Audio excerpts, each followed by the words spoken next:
We begin today's shiur 7 lines from the top of Daf Samach Dalet. Omar Rav Tuvi Bar Kisna, Omar Shmuel. Koisvin Igeres Mered al Arusa, V'ein Koisvin Igeres Mered al Shemeres Yavam. This concept of Igeres Mered is the topic that we started in our last year. This is a reference to a woman that rebels against her husband.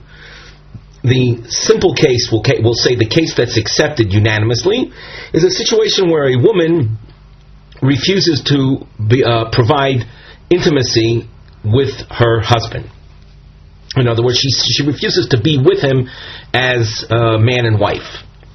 In such a case, there is a procedure that we saw in our last year where there is a reduction made in her ksuba. The original takana, the original enactment was on a weekly basis. 7 dinar or 7 tarpikin, according to Rabbi Yehuda, are reduced. Then there was a later enactment, and as we saw in our previous shiur. But all of that is contained within this reference to the Igeres Mered, a proclamation or a declaration that this woman is rebelling and she stands to lose out on her ksuba and be divorced. So Shmuel says that this is done with regard to an arusa, but not done with regard to a shomeres yavam. A shomeres yavam being a woman whose husband had died, leaving no children, but leaving a surviving brother, her brother-in-law. And if she is rebelling against the yavam, so we don't follow the procedure that we mentioned just a moment before. The Gemara asks, Meisvei, Achas li arusa unesua afilu nida v'afilu chola v'afilu shomeres yavam. This is a quote from the Tanaic source that we learned in our previous year, and the full source was found on Samach Gimel Amud Beis, in which the law of Moredis was featured, and all of these women are grouped together. And what do you notice? Even the Shomeres Yavam, as you can see, it's dashed underline. Now, we have a question therefore on Shmuel. We glance at the side where we have a nosei mivneh, a topic heading and structural note, which features the triangle that you'll see in this Gemara as the sugya unfolds. The triangle represents Shuvos liyashev bein Shmuel va'braisa b'inyan ksivas igeres mered al yevoma la'afsida ksubasa. These are attempts with the triangle point facing up. They're attempts to resolve the problem where Shmuel on the one hand says Ein koisvin igeres mered al shemeres yavam, and the Tanaic source says yes. The inverted triangle represents kushos ala tshuvos. They're questions with regard to the answer that was given previously. So now the Gemara. Answer number 1, lo kasha. Kan shetovahu, kan shetovahi. The brisa is where the yavam, the husband, is seeking her out, and she is rebelling. Shmuel's din is where she is seeking out the yibum, and he is refusing. The Omar Rav Tachlifa Bar Avimi Omar Shmuel Tova Hu Nizkokin Lo. If he seeks out the Yavama and she rebels, so we Nizkokin Lo means we will write the Igeres Mered, which ultimately benefits him, and so in the sense that she will end up losing out the ksuba. Tova Hi Ein Nizkokin Lo. If she is seeking out the yibum and he doesn't want to go ahead with it, so we don't write the Igeres Mered, which otherwise would have entitled her to an increase in the ksuba, as we learned in our previous year. B'mai ukimta laha de Shmuel. So how did we set up Shmuel's din of Ein Kaisvin? B'shetava hi, where she was seeking out. Now, the Gemara raises a question. It's a question we call a grammatical type question. Hi, Kesubos igeres mered al arusa. In the original statement of Shmuel, it was that's what we saw. Well, instead of saying that, and by the way, there's a little star you can see which directs your attention to the star above. On that line is where we saw Shmuel saying this. If the case of Shmuel, where he said Ein Kesubos igeres mered al shomeres yavam, so then the language would be, it should have been Kesubos igeres. Let me read that line again. Hi, Kesubos igeres mered al arusa li arusa mi bayale. It should have said that in the case where we will write the igeres mered, and as Shmuel said, it was a case of tavahi, where she is seeking out the bonding. So in the case of the shomeres yavam, we don't write it, but in the case of the arusa, we will write it. And she is seeking out the bonding. And therefore, when we write the igeres mered, we're writing it in a fashion that she is going to receive more and more. It's going to be to her benefit. So that the language of Shmuel of Kesubos igeres mered al arusa is not accurate. Li arusa mi bayale. It should have said for her. We write it not regarding her, but for her benefit. After all, we explained Shmuel as referring to a case of tavahi.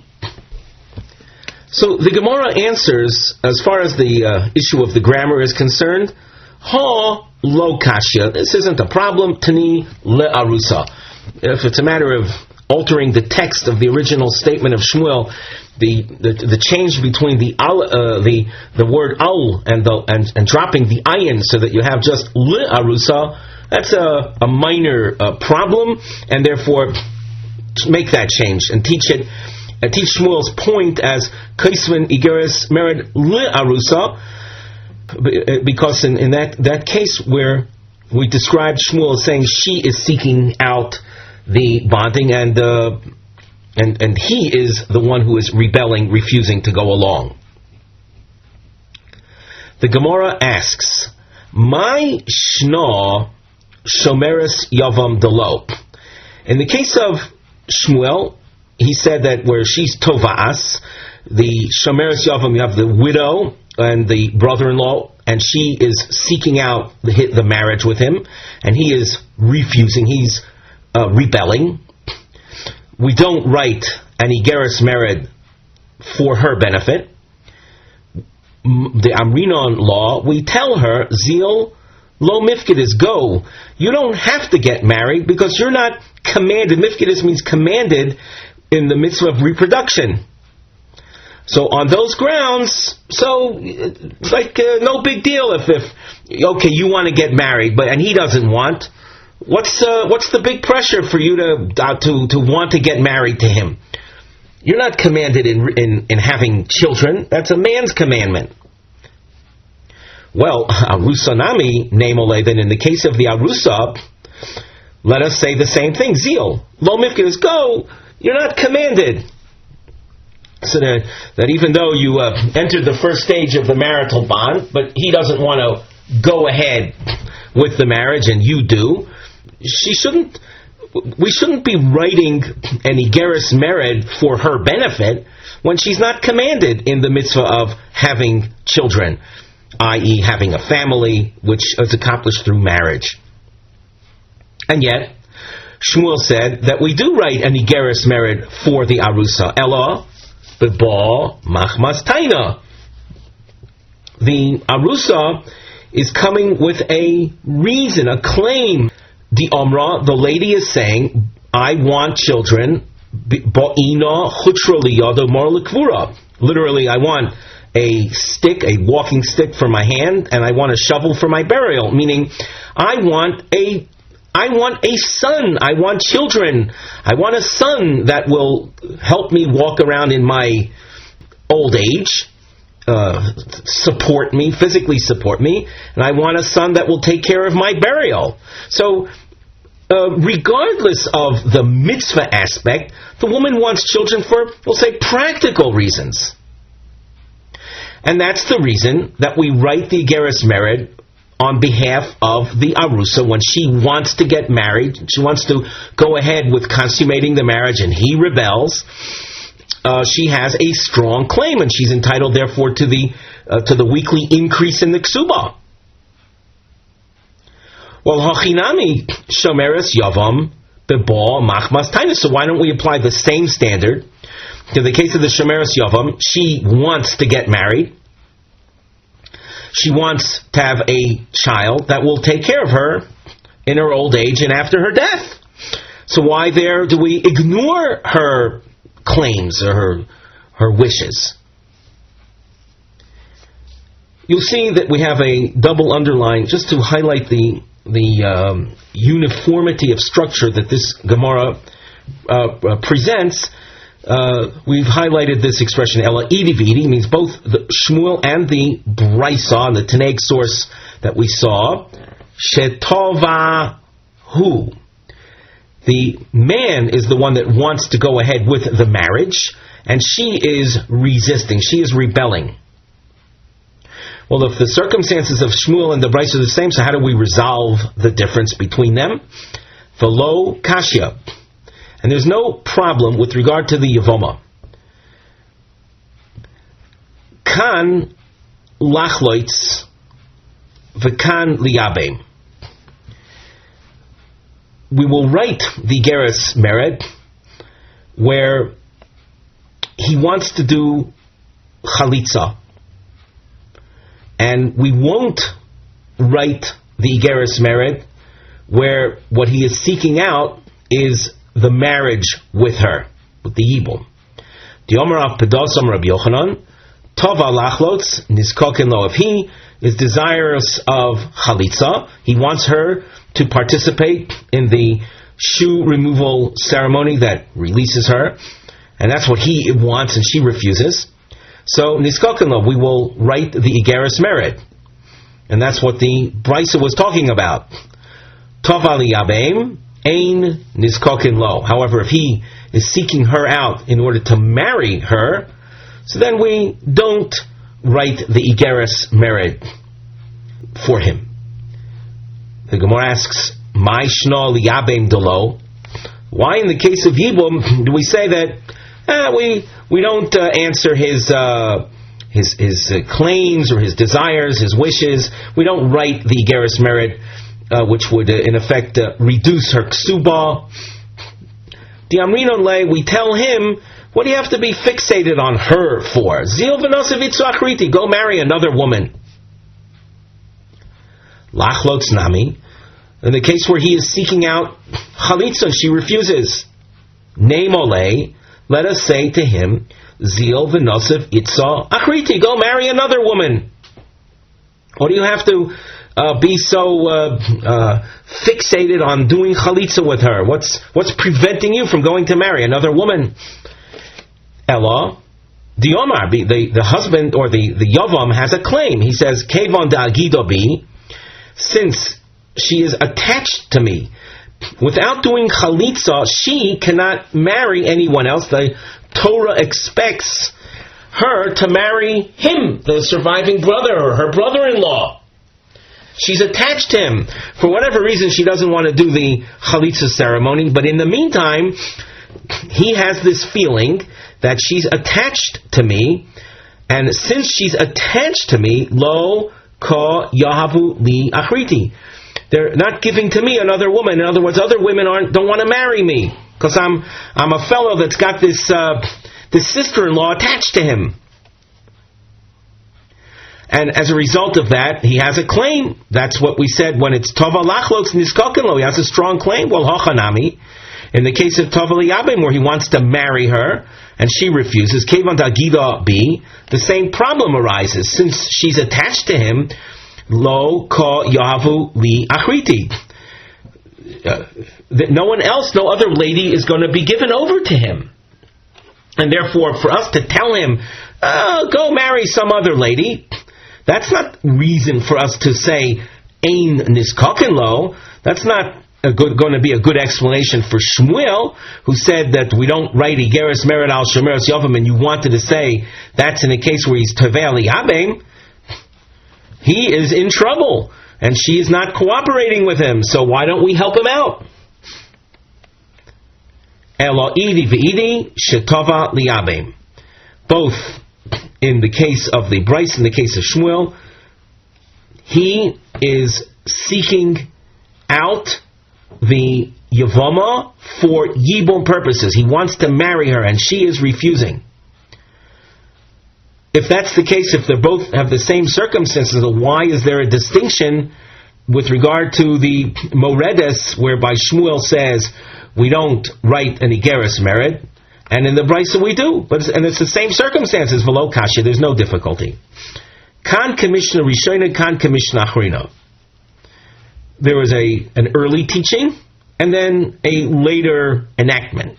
This not, and things will become clear when we learn the source. Mitzvahs yibum kodemes lemitzvahs chalitza. But Rishona shoyu miskavnim l'shu mitzvah.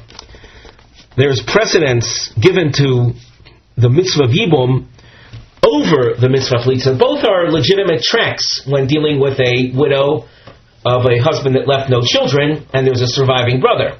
Originally, when the marriage was done with pure mitzvah purposes in mind, as the Torah dictates that the surviving brother will maintain the name of his deceased brother through having children with the widow, that's the mitzvah. And then we prefer yibum over chalitza. Achshav, but nowadays, she'ein miskavnim l'shu mitzvah. People's minds are not as pure, and the brother-in-law sees his sister-in-law, and he feels he might very well have a sense of attraction to her outside the realm of mitzvah. People don't have that level of purity of thought anymore. Amru, so the sages ruled mitzvahs chalitza kedemes lemitzvahs yibum. Chalitza is preferable. Therefore, both Shmuel and the Tanaic source are talking about a man that wants to do yibum, and she is refusing. In the old days, and that's what the Tanaic source was referring to, he has the upper hand. His claim is a strong claim, and she's rebellious. Therefore, she will lose out. She's a widow that would have been entitled to receive a ksuba, but it's going to be reduced. However, in later times, and that's what Shmuel was referring to, he is insistent on something that he really shouldn't do. He's insisting on marrying her, but we prefer that they do chalitza, and we don't see any indication that she's resisting doing the chalitza. All she's resisting is doing the yibum, and she has a right to resist doing the yibum, and therefore her refusal to do yibum is not something that we're not going to cause her any loss as a result of her resisting doing yibum, when in fact she's chosen the correct path. Ad mosai hu poches v'chulei. In the Mishnah we saw a machlokes between the Tanakama and Rabbi Yehuda. The Tanakama mentioned that we reduce the ksuba of a moredes by 7 dinarim per week. According to Rabbi Yehuda, 7 tarpeikin. The Gemara asks, my tarpeikin, what is that? Omar Rav Sheshes Astira. Astira is a coin known as, Rashi says, Sela Medina. V'kama Astira, how much is an Astira? Palga dezuzah. It is half a zuz. There are different coinage standards that you see in the Shas, in the Talmud. One of the prominent dual coin standards is Kesef Medina versus Kesef Tsuri. The same names are attached to the two coinage systems. However, the Sela Tsuri has a value of 8 times more than the Sela Medina than the Medina coinage with the same name. So that the Gemara, in asking how much is an astira, the Gemara answers it is half a tsuri zuz. So, as we've written in above the Gemara, between the lines, an astira is a half tsuri zuz, which is also to be noted as 3 mo'ah kesef. It's another coin, another name, 3 silver mo'ah. Tanya Nami Hachi, a brisa that supports this. Rabbi Yehuda Omer, Shloisha tarpikin, shehein teisha moyin. 3 tarpikin is the equivalent of 9 moyin, and a mo, which comes out to mo v'chetzi l'chol yom, not including Shabbos. This Tanaic source is referring to a case where the husband is moraid, and we have to increase her ksuba. So Rabbi Yehuda says the amount that with which we increase her ksuba is it'll be 3 tarpikin a week, which is the equivalent of 9 mo'in. That shows you that 1 tarpik equals 3 mo'ah, which comes out to be mo'ah v'chetzi l'chol yom. Which is not including Shabbos, you have 6 times 1.5. 6 times 1.5 mo'ah per day. That will bring you to a total of 9 mo'in, which is the same as 3 tarpikin, being that each tarpik contains 3 mo'ah kesef. Before we continue in the Gemara, we have a nosei topic heading on the side. Hezber hevdel hakaspi bein hamoredes. We're going to explain the difference money-wise, or say the reason there is a difference in amounts between a woman who is rebellious, where we find shemafchisin mimena tarpik liyom, we reduce her ksuba to the tune of 1 tarpik per day, the kolel Shabbos. It's, according to Rabbi Yehuda, for example, it's 7 tarpiks a week. So it's including Shabbos, you would figure it's 1 tarpik per day, 7 days a week, 7 tarpiks per week. Levain amoyrid alishto, as opposed to a man who rebels against his wife, shemoisifin lo rak chatzi tarpik liyom, where we find that we add to her ksuba only half a tarpik per day. V'ein toisefes l'Shabbos, and we also do not recognize Shabbos as a day where she will receive more.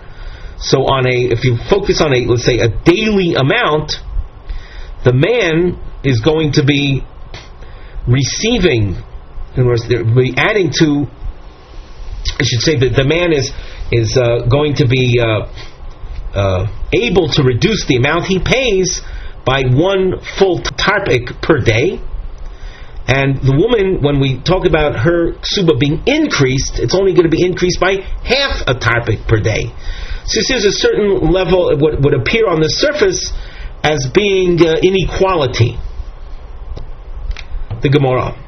Omar le Rav Chia bar Yosef l'Shmuel. My shno ihu, what is different about him? Meaning when she is rebelling, the Yavinon lay the Shabbos, the 7 tarpik figure, which is 1 tarpik per day, we enable him to benefit, including Shabbos. My shno ihi, when she is rebellious, the lo Yavinon lo the Shabbos, where we don't acknowledge Shabbos in our increase of her ksuba, whereby we say she receives only 1/2 a tarpik per day, resulting in a total of 3 per week.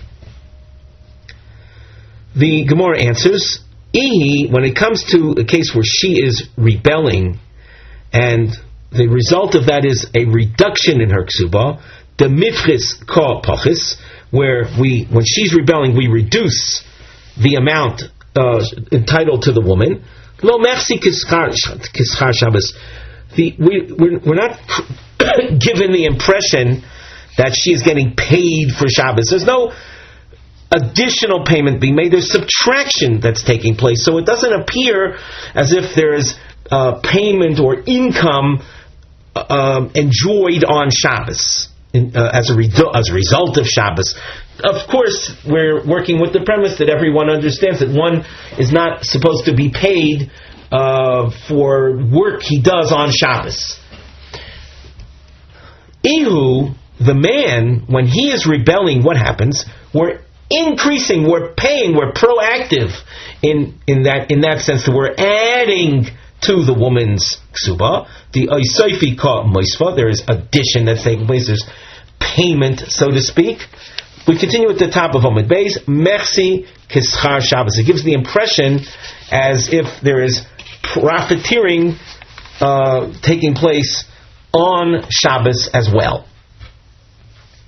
And therefore we don't want to, in case of the man who is rebelling and we're going to be paying to the lady, we want to have a situation, at least a financial arrangement where we don't create the impression that she is receiving something for Shabbos as well. Omarlei Rav Chia bar Yosef l'Shmuel. It's interesting to note by way of names. It was just in the previous question we had Rav Chia bar Yosef as well asking the question. Here again you see him asking the question, a new question. Ma bein mored lemoredes. What is the difference? What do we mean by what's the difference? When the man rebels, we see that we're acknowledging that by adding to her only a half a tarpik per day. And when she rebels, she gives up a full tarpik per day.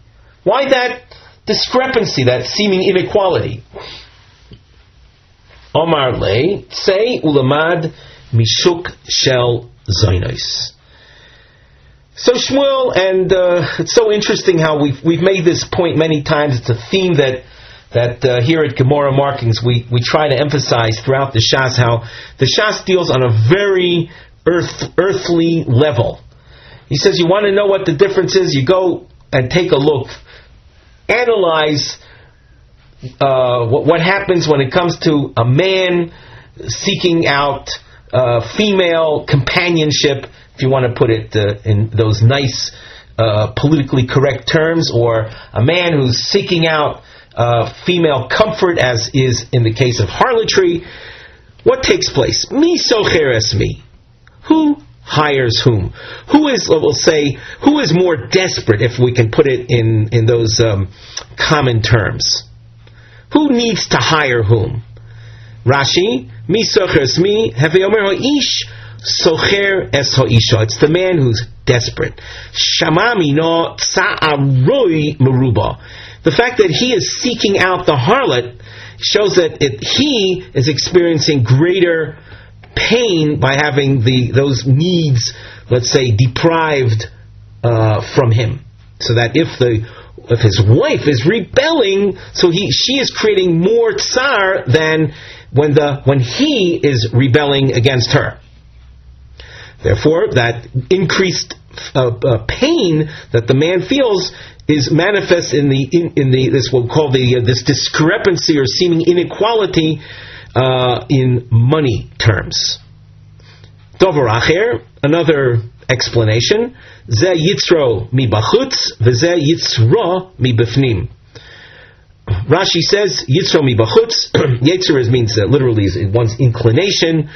It's the male, and here we need to we need to recognize male physiology as well. Rashi says kishuyo niker umisganet.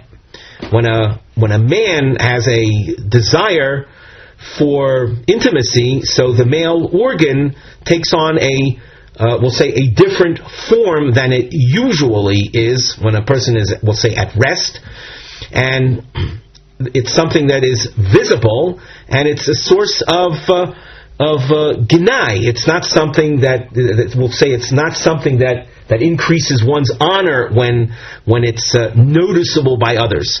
So the man, once again, he experiences this increased, we'll say, form of shame when he is deprived from this particular need, and hence her depriving him of it, her rebellion is a more serious matter than when it's the other way around. Before we continue with the Mishnah, we glance at the side under our nosei, our topic heading. We've written kamut, quantity, kamut hamozoin shechayev odom l'sapek lishto. How much food is a person expected to provide his wife? Mi shemefarnes oiso derech apotropos. The Mishnah will be featuring a case where the husband has entrusted, we'll say, the obligation of one's wife receiving a food allowance to an executor. So you have a case where the husband and wife are not living together in a regular home situation. Maybe the husband went abroad and he's entrusting the funds needed to purchase food for his wife in the hands of an apotropos, an executor.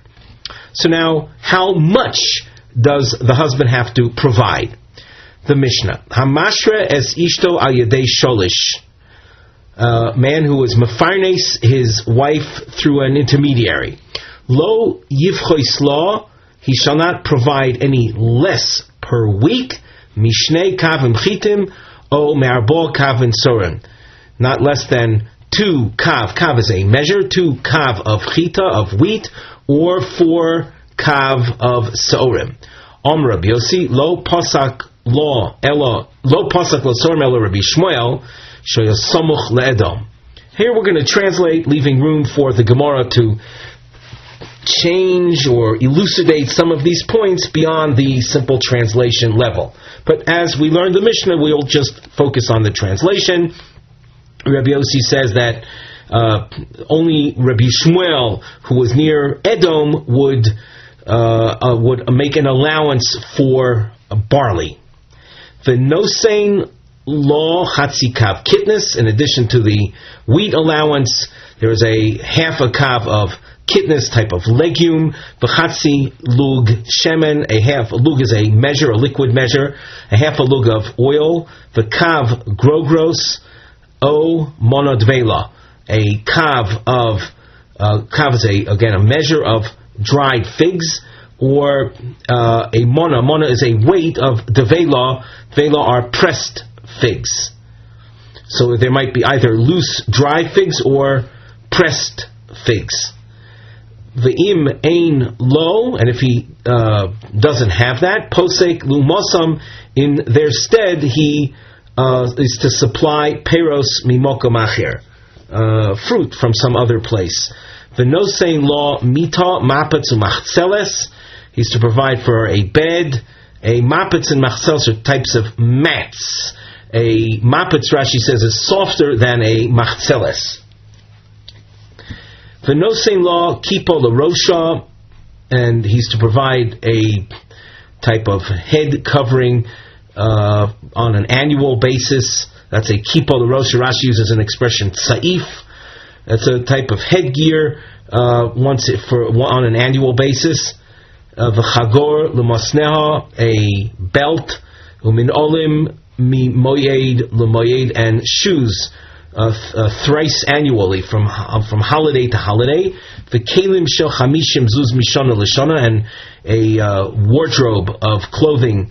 Kelim is a reference here to clothing amounting to 50 zuz once a year. V'ein noisnim lo chadoshim b'mois hachamav lo shchokim b'mois hakshamim, and he is not to provide new clothing, or as opposed to worn clothing. New clothing are thicker, so they will create more body heat.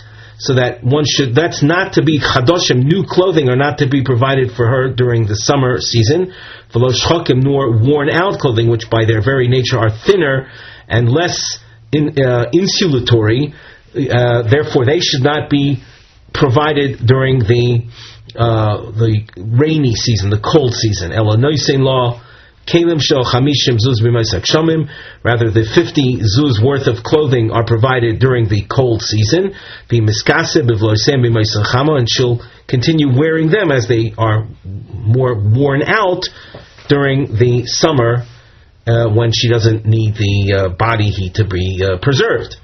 V'hashchokim shelah. Shchokim means when they get worn out, even when she gets new clothing, she keeps the worn out clothing of the previous year. You'll ask, what does she need to keep the worn out clothing for? We'll see that later. Noisein lo mo kesef l'tzorcha v'ocheles imo milele Shabbos lele Shabbos. In addition to everything we've mentioned till now, he gives her also a type of weekly allowance called a mo'al kesef for small purchases.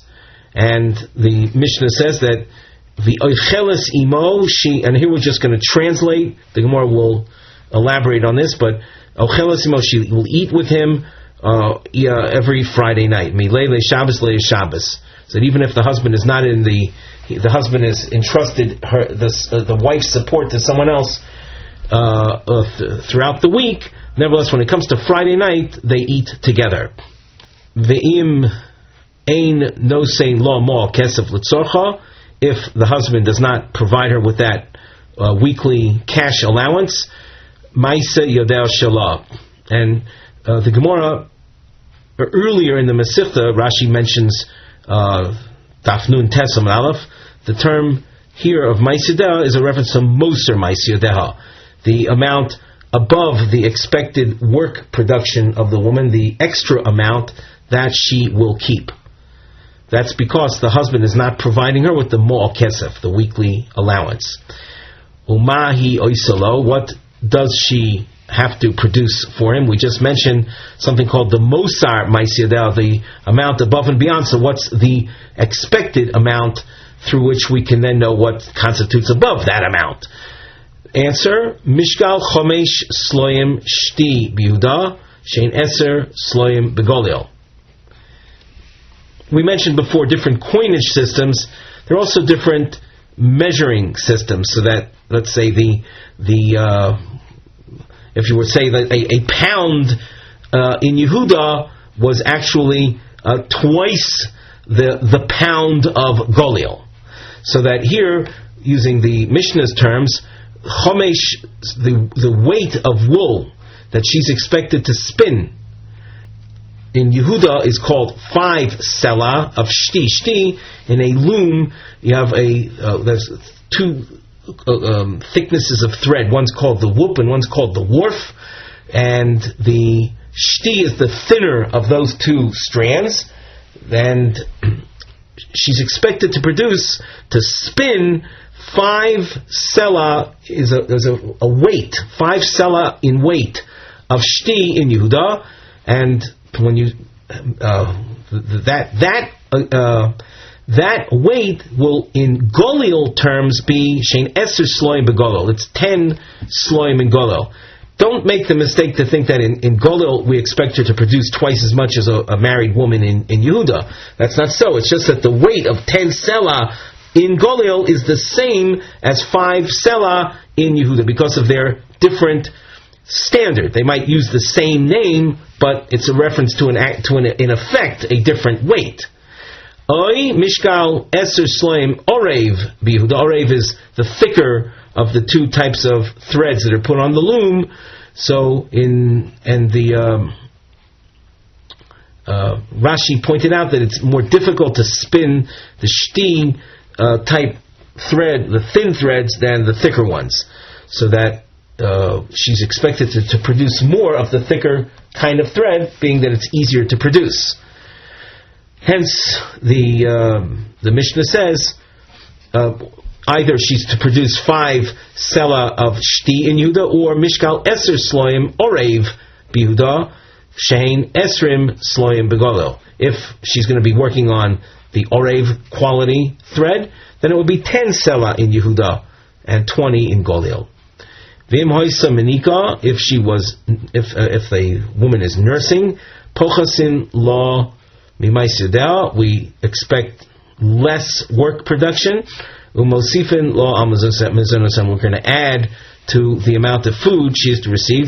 She needs to eat more than a non-pregnant woman. The statistics, the amounts that we've mentioned till now, that's when the husband is a poor man. A person who is distinguished, I would have to assume in the context of the Mishnah here is distinguished in terms of money. In Maseches Eruvin, if I'm not mistaken, it says Rabbi Haya Mechabedes Washirim.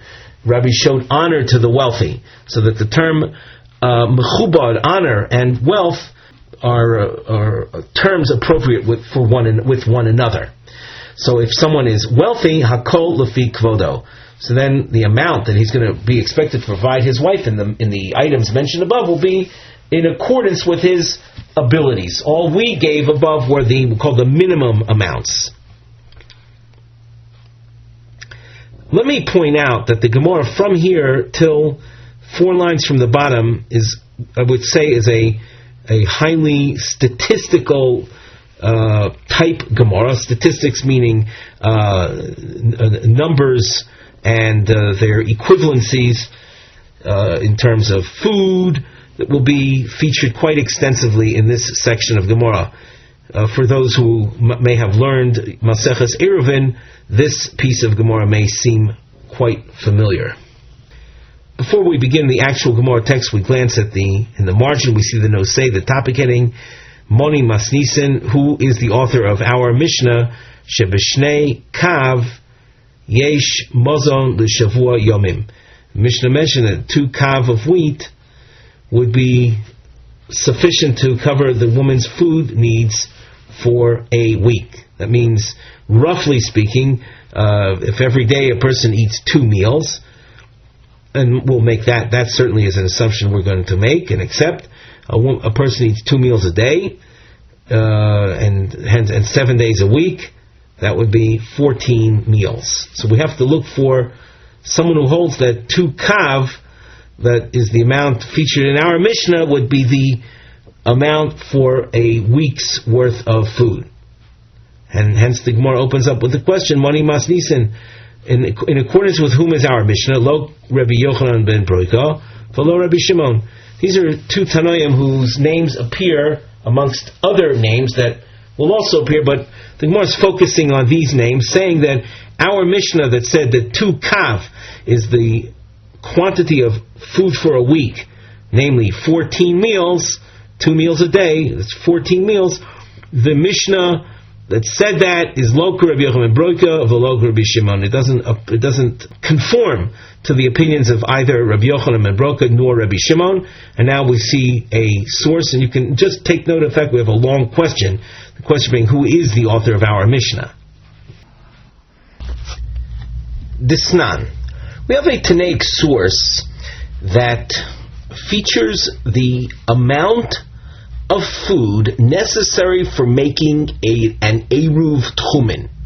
An Eruv Tchumen, very briefly, is an attempt on the part of an individual when it comes to Shabbos to redefine his Shabbos location, so that instead of dwelling in a city, he would say that he dwells in one direction outside the city, extended in that particular direction. So that in terms of Hilchos Shabbos, a person's entitled to walk 2,000 amas in all directions around the city in which he is dwelling, or the place at which he is found when Shabbos sets in. He can say that instead of walking 2,000 amas in all directions, I would rather walk 4,000 amas east of the city. So in order to do so, he would place a certain quantity of food, and this is what is of importance for us, 2 meals worth of food at a point up till 2,000 amas east of the city, if that's what his desire is. That will enable him to walk from the point at which he placed the food an additional 2,000 amas from that point. He's redefining his location based on the location of the food that exists as Shabbos sets in. Truth be told, the details of Erev Tchumen are not important for us. What we have to know right now is an issue of food quantity. So the source says, V'kama shiuro, what is the quantity of food that would constitute 2 meals for the Eruv purposes? Mozon shtei seudos l'chol echad v'echad. The amount of food that would be 2 meals worth for each person that wants to extend his Shabbos or change his Shabbos location for that particular week, for that particular Shabbos. Mizono l'chol v'lo l'Shabbos divrei Rebbe Meir. When we talk about 2 meals worth, it's weekday meals, not Shabbos meals. That's Rebbe Meir's approach. Rabbi Yehuda Omer l'Shabbos v'lo l'chol. 2 Shabbos meals, not weekday meals. V'zeh miskavnin l'hokel. Both Rabbi Meir and Rabbi Yehuda are their intention is to be lenient, to require a lesser amount of food, each one respectively. So if you look at Rabbi Meir, he said 2 weekday meals. Rabbi Meir's weekday meal, during Rabbi Meir's weekday meal, he would consume less bread than he would during Shabbos. So it's 2 meals worth of bread that he would eat on a weekday meal, or along with a weekday meal, as opposed to a Shabbos meal. Rabbi Yehuda has just the opposite. His bread consumption during Shabbos was less than his bread consumption during the week.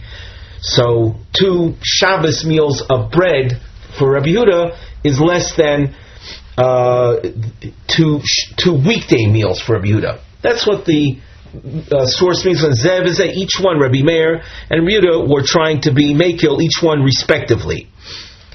Rashi fills in some more details, but with regard to our discussion right now, we don't have to emphasize Rabbi Meir and Rabbi Yehuda. The following names are more significant. So what we're going to do is we're going to read the source. The source is going to be, at first glance, for most people who learn this, will appear obscure, will be difficult, but we've provided some, we'll say, quasi charts on the side of our Gemara, which we'll then go through and hopefully we'll be able to make things much easier. First we'll read the text. Rabbi Yochanan ben Broka Omer. What is the quantity of food that constitutes 2 meals? We should just remind you that when we opened this section of Gemara, we said that our Mishnah that says 2 kav is the quantity of a week's worth of meals, 14 meals, 2 meals a day. 2 kav is that amount, is not like the opinion of Rabbi Yochanan ben Broka and Rabbi Shimon. As we go through the source, bear in mind that they are presenting quantities that will equal 2 meals. We simply have to then multiply to see that our Mishnah of 2 kav equaling 14 meals is not what the calculations would result in when you multiply Rabbi Yochanan ben Broka's amount and Rabbi Shimon's amount, each one by 7, because the amounts Rabbi Yochanan ben Broka and Rabbi Shimon present to us in this source is the amount for 2 meals, because they're dealing with the issue of Eruv Tchumen. The source says, Rabbi Yochanan Broka Omer, Kikar, a loaf, halokuach b'punyon.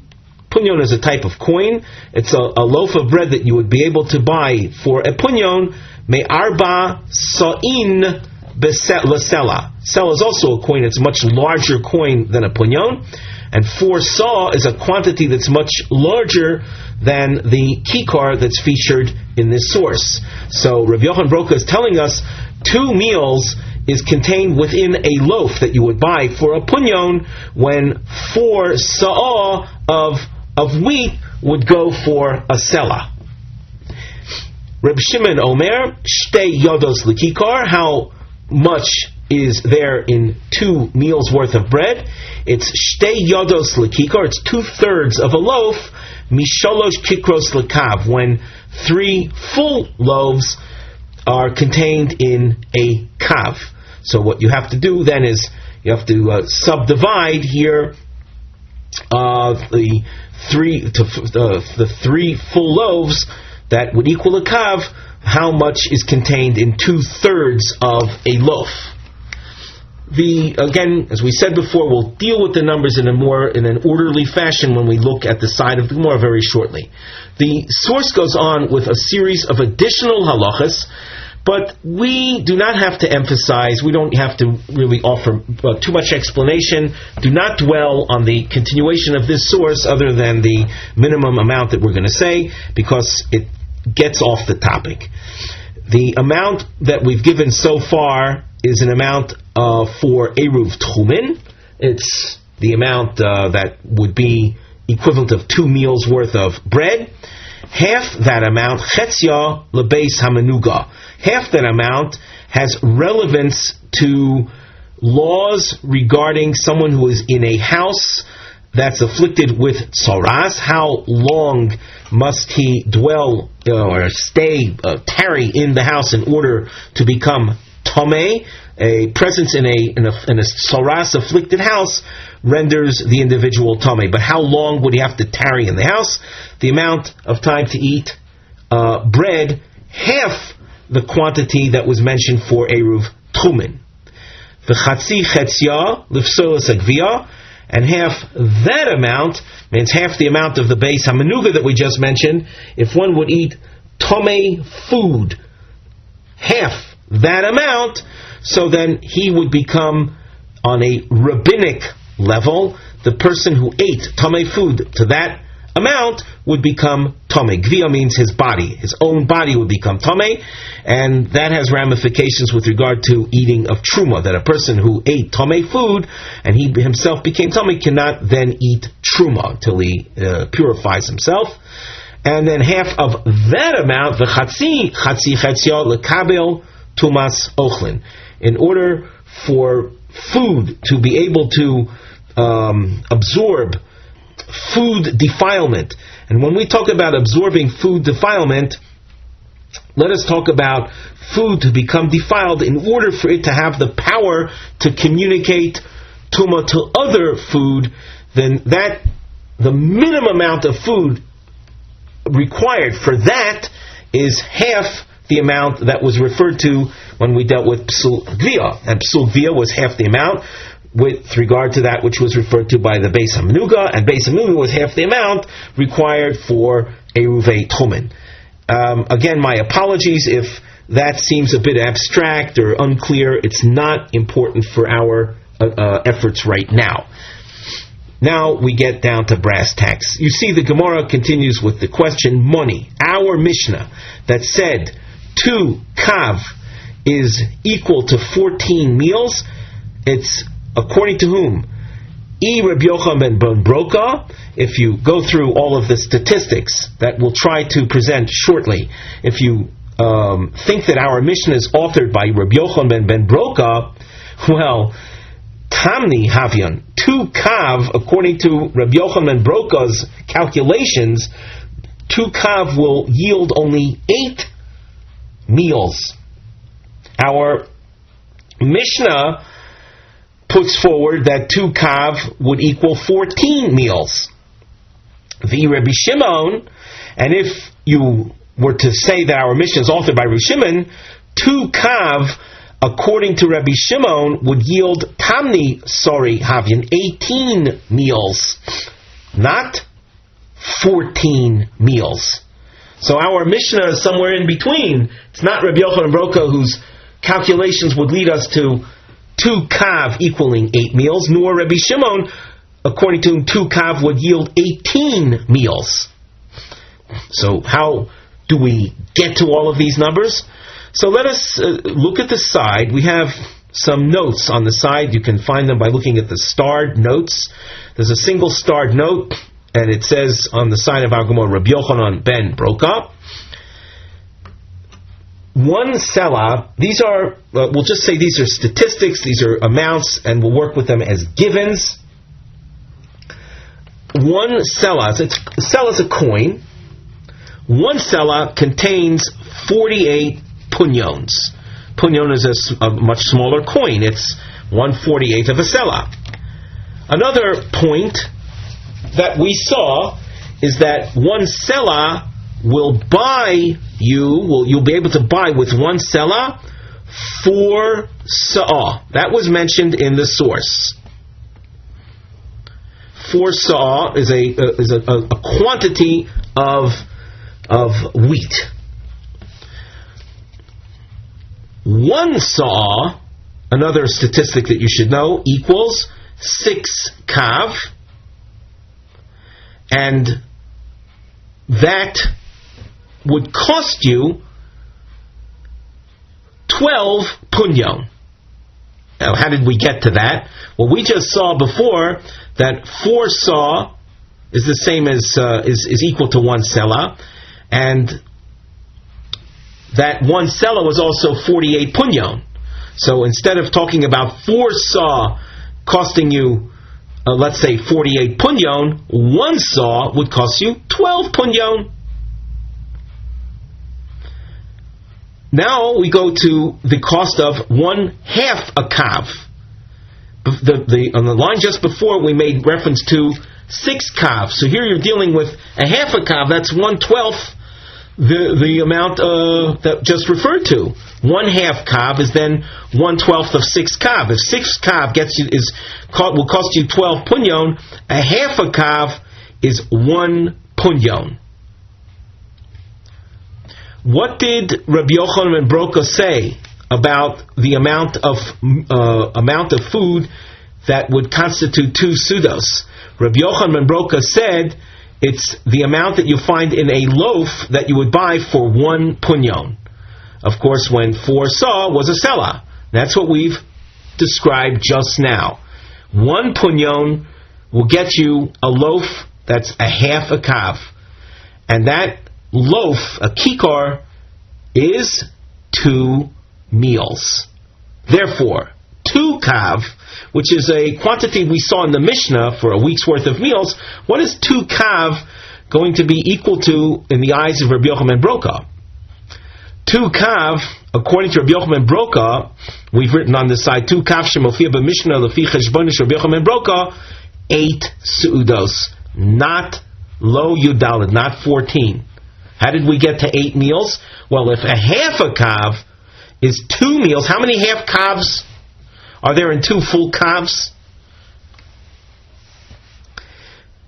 There are 4 half kavs. Now, each half kav represented 2 meals. So, if there are 4 half kavs, and each half kav is 2 meals, it's 4 times 2 is 8 meals. So that presents a problem for us. Our Mishnah then is not authored by Rabbi Yochanan Berger, because our Mishnah spoke about 2 kav equaling 14 meals, and the calculations according to Rabbi Yochanan Berger lead us to say that 2 kavs would be the equivalent of 8 meals. We also saw Reb Shimon. Well, according to Reb Shimon, 3 kav, or actually, correction, 3 loaves was the equivalent of 1 kav. 1 loaf is therefore 1/3 of a kav. That should be obvious. 1/3 just so happens to be 3/9. That's just an equivalent fraction. 3/9 of a kav is the same as 1/3 of a kav, and that's 1 full kikar. What was the amount that Reb Shimon referred to when he spoke about 2 meals worth? He spoke about not a full kikar, but rather 2/3. He said shtei yodos. Shtei yodos means 2/3 of a loaf. How much is contained in 2/3 of a loaf, according to Reb Shimon? Well, if a full loaf is 3/9,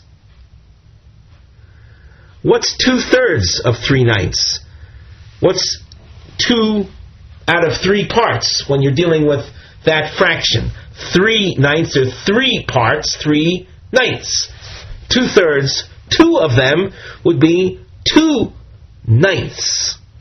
So we can say that 2/3 of a loaf is 2/9 of a kav, and that 2/9 of a kav is shtei sudos, is 2 meals worth. 2/9 of a kav is the same as 2/3 of a loaf, and Reb Shimon said 2/3 of a loaf, given that 3 loaves is a kav, so 2/3 of 1 loaf is 2/9 of a kav. We can also say that 1/9 of a kav is 1 meal. The 2/3 of a loaf was a statistic necessary for Eruvei Tchumen. Eruv Tchumen required 2 meals worth. How much is there in 1 meal? So it follows that 1/9 of a kav is 1 meal. So let's ask ourselves, and 2 full kavs, how many meals will there be? So if 1/9 of a kav is 1 meal, how many 1/9 kavs are there in 2 full kavs? 18/9. 9/9 is 1 kav. 2 kav therefore is 2. Is twice that amount. Is 18/9. 1/9 is 1 meal, so 18/9 is 18 meals. So what do we see here? We see that 2 kav, according to Reb Shimon, results in 18 meals, not 14. Once again, our Mishnah does not appear to be like Reb Shimon either. As the Gemara goes on, we see a new marking. You see a bow tie shape. And on the side, under our Mivneh heading, the bow tie is Shitos Tanoim Shemishnosenu Kemoisam. The Gemara will suggest our Mishnah could, in fact, be like HaRav Yehonasan Berger, and later in the Gemara, it'll say it could be like Reb Shimon as well. Each one according to his own Shlita. It's our job then to see how do we get what appears right now, the 8 meals of Rabbi Yochanan Berger, to somehow work out to 14, or the 18 meals referred to Reb Shimon as being somehow 14. 18 is not 14, and 8 is not 14 either. How do we resolve all of this? So that's the Gemara's task at hand. The Oilam Rabbi Yochanan Berger. Uchideoma Rav Chisda, and we have to factor in Rav Chisda. The triangles are Kesubos, are answers liyashev Mishnosenu, to resolve our Mishnah with these respective Tanoim. That's the purpose of the triangle, to highlight the resolutions, and the diamond are 2 shiurim shel Rav Chisda. You'll see 2 statistics brought in the name of Rav Chisda, and that itself poses a problem. How can the same author present 2 different statistics on the same topic? That's why we will have highlighted Rav Chisda's name. So in the meantime, our Mishnah that spoke about 2 kav as being 14 meals, that's according to Rabbi Yochanan Berger, but we have to add some information. Uchdom Rav Chisda tzei mehem shlish lechenvoni hachanami aisi tilsa shadi olayhu. First we'll translate, and then we'll go through more extensive explanation. Rav Chisda, in a different context, said that you have to take off 1/3 for the chenvoni. The chenvoni is the fellow who sells. He's the grocery man. He sells. He actually prepares the breads. He bakes the breads and then sells them. So he profits 1/3. 1/3 profit is what the chenvoni gets. So Rav Chisda, in a different context, spoke about, well, you've got to take off 1/3 for the chenvoni. So here too, in our calculations, the numbers that we saw by Rabbi Yochanan Berger, you have to take that number and add to it 1/3. Aisi tilsa, add another 1/3. Shadi olayhu, and put it upon, add it to the 8. Rabbi Yochanan Berger gave us 2 kav, resulting in 8 seudos. Yeah, that 2 kav will give you 8 seudos after the chenvoni took off his profit.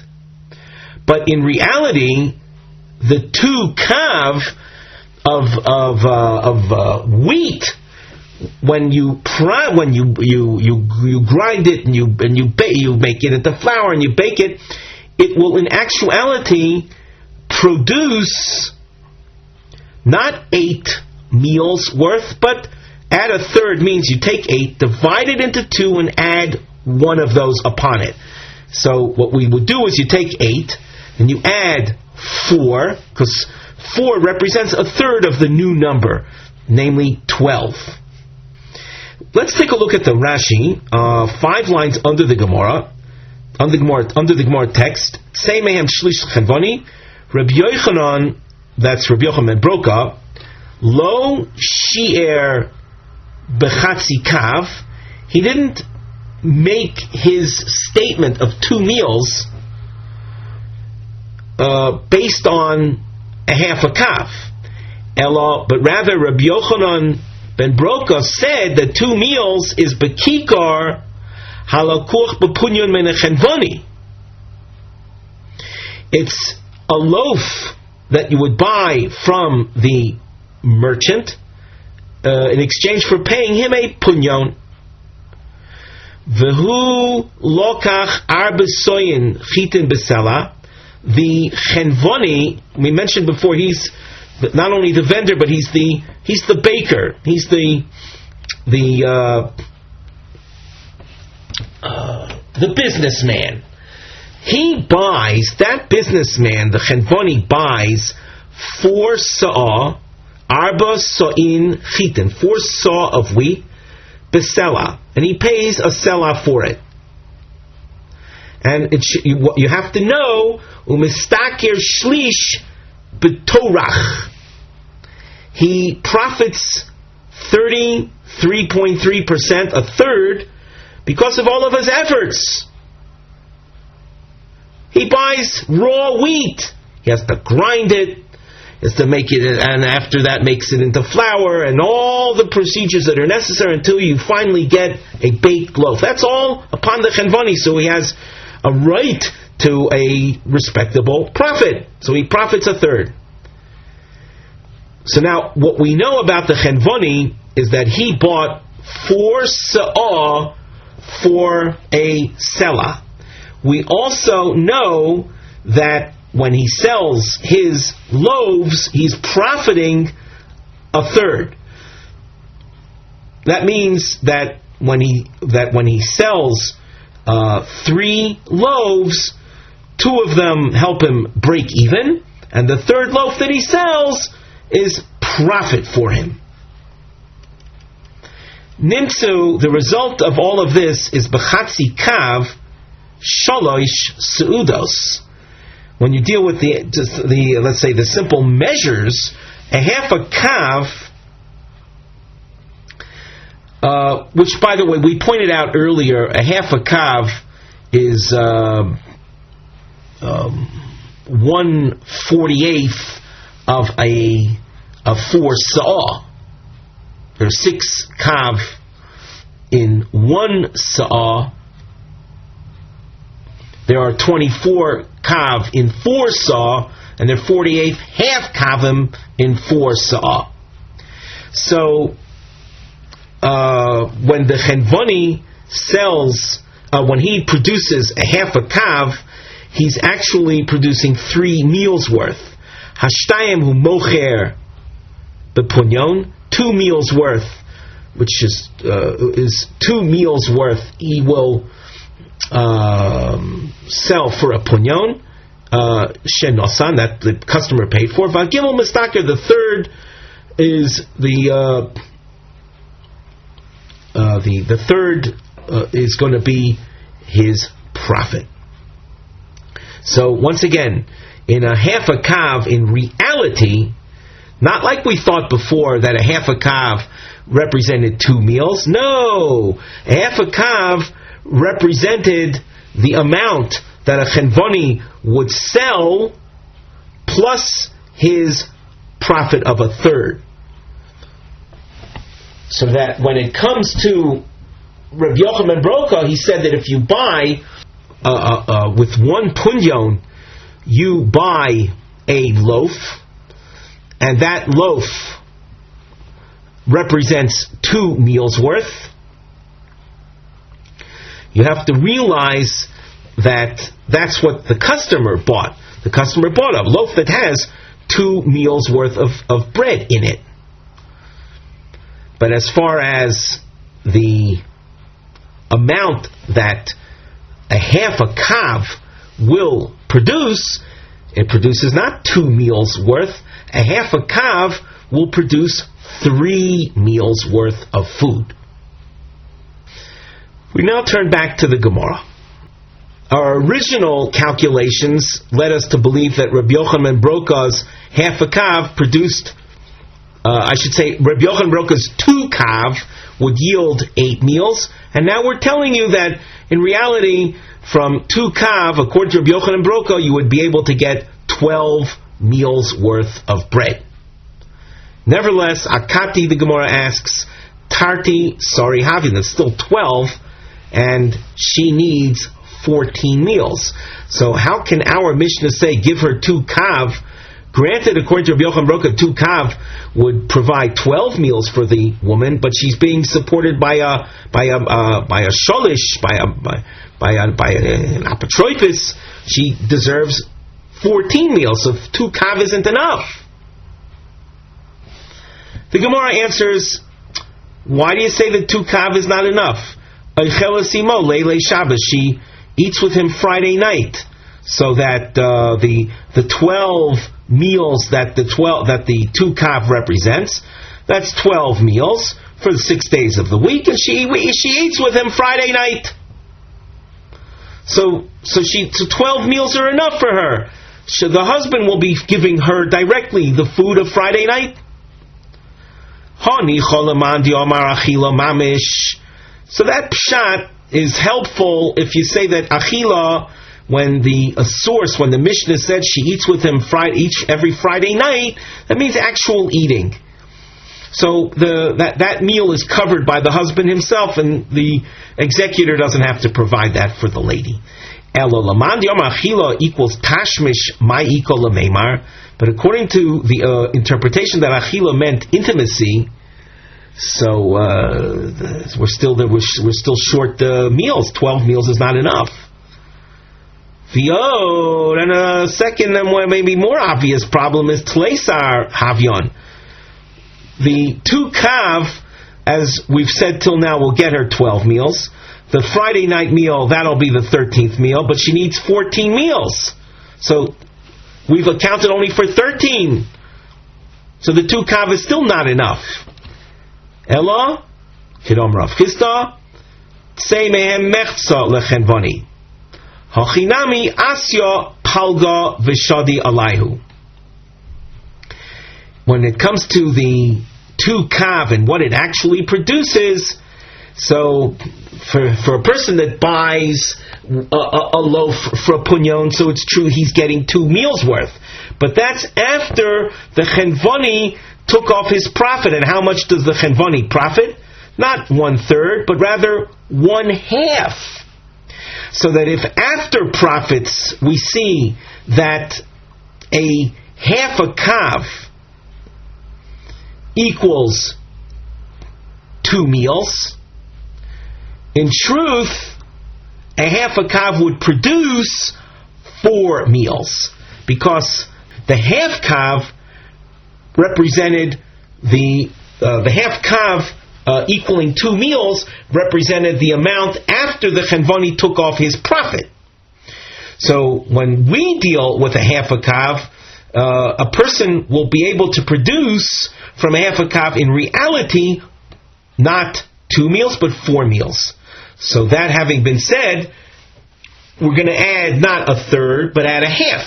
And when we say a half, it means you take your basic number and add it, getting a new number, the original number being half of the new number. So if the original number, a half a kav, was 4 meals, in reality, if a half a kav in reality originally was 2 meals, in reality, if you're going to make it, not the chenvani, but you're going to take a half a kav, you'll be able to get 4 meals out of that. So if a half a kav is 4 meals, 2 kav that the Mishnah mentioned would be 4 times that amount, because in 2 kav you've got 4 halves. So if a half a kav was 4 meals, 2 kav will be 16 meals. That's 16 instead of the original 8, okay, 16 meals. That's a nice quantity. So if you give the lady 2 kav, you're in effect giving her enough for the week. You're giving her 16 meals. The Gemara asks, it's very nice that we're being generous, but that's not what we're looking for. We're looking for accurate statistics. We have a bracketed section within which the bracket deals with the seeming contradiction in Rav Chisda's, but right after the brackets, you see, Ihachi Shitsari Havyon. If that be the case, then the woman's getting 16 meals for the week. Well, come on, we ask in wonderment. 16 meals how would you get to that number? I'll tell you how you can get to that number. For 6 of the 7 days, putting Shabbos aside for a minute, for 6 of the days, 2 meals a day, that's 12. Shabbos, everyone knows in Shabbos there's an extra meal. We call it Sudah Shlishit, some could call Shalishudis. There's a daya that says on Shabbos one doesn't eat 3 meals, one eats 4 meals. It's the opinion of we call it an individual opinion, a minor opinion. Are you then going to say that our Mishnah that says the woman is to get 2 kav, and that 2 kav in reality produces 16 meals, and in order to come up with that number 16, you'd have to say she's eating 4 meals on Shabbos? Come on, Rebbe Chidka, that's that individual opinion. Are you saying that our Mishnah represents this minority opinion of Rabbi Chidka, Diomar Arba Sudas Chayav Odom Lechol B'Shabbos, that a person is obligated to eat 4 meals on Shabbos? It's quite unusual that we'd have a Stam Mishnah, an unnamed Mishnah, which is considered authoritative, or I should say not so much an unnamed Mishnah, but we're dealing with correct. We are correct. The Mishnah, the Shnei Kav, is part of the unnamed section of the Mishnah, and in accordance with a minority opinion. The Gemara says that is not a problem. Afilu Tema Rabbanon. Our Mishnah doesn't have to be according to Reb Chidka that talks about 4 meals on Shabbos, but like the Rabbanon, 3 meals on Shabbos. So. But 3 meals on Shabbos would mean 6 days of the week, 2 meals a day, that's 12, plus 3 for Shabbos. That's 15. What about the fact that we said that 2 kav would yield 16 meals? Dal chadol parchi. Take off 1 from the 16, and that's given, the lady is given that extra meals quantity for wayfarers, for archi-parchi guests that might be passing through. So that the 16 meals that the lady is given in the form of 2 kav is a justifiable amount that will contain enough food for her weekday meals, 2 meals a day, for her 3 meals of Shabbos, and an extra quantity of food, extra meals worth for guests. Hashta de'osis lahachi. Now that we've come up with this analysis, afilu tema Rabbi Shimon. Our Mishnah can conform with Rabbi Shimon. Now, according to Rabbi Shimon, 2 kav, as we demonstrated earlier, would yield 18 meals. How does a woman come off needing 18 meals for the week? L'Rabbanan, according to the Rabbanan, that a person eats 3 meals on Shabbos,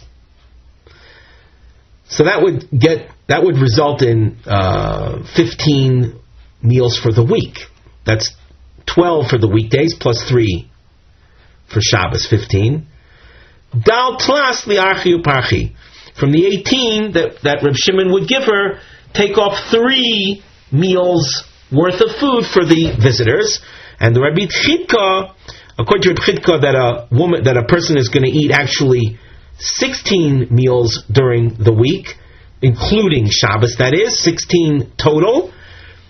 The 18 of Reb Shimon is accounted for as follows. Dal tarti la'archi uparchi. According to Rabbi Chidka, all that a person needs to receive is an additional 2 meals for the benefit of guests. So what we've done is resolved our Mishnah with concerning the issue of authorship, as being either according to Rabbi Yochanan Broka or according to Rabbi Shimon, with all of the different adjustments we just made. Now, we did skip a bracketed section, and that is now the focus of our attention. Kashya de Rav Chisda de Rav Chisda. We seem to have an internal contradiction within Rav Chisda. Why? If you look at the first diamond, Rav Chisda says that a Chenvani profits a third. According to the second diamond, the Chenvani profits half. Lo Kashya. There is no contradiction. Ha ba'asra de yohiv tzivi, ha ba'asra de lo yahavi tzivi. And we look directly in Rashi. Ba'asra, we're looking at Rashi 4 lines from the bottom of the page. Ba'asra de yahav tzivi, mi shemoicher chitin lechenvoni, lasos kikros velimkor b'shuk. The wheat supplier to the chenvoni. The chenvani is the one who's going to he's going to process the wheat eventually into loaves and sell them.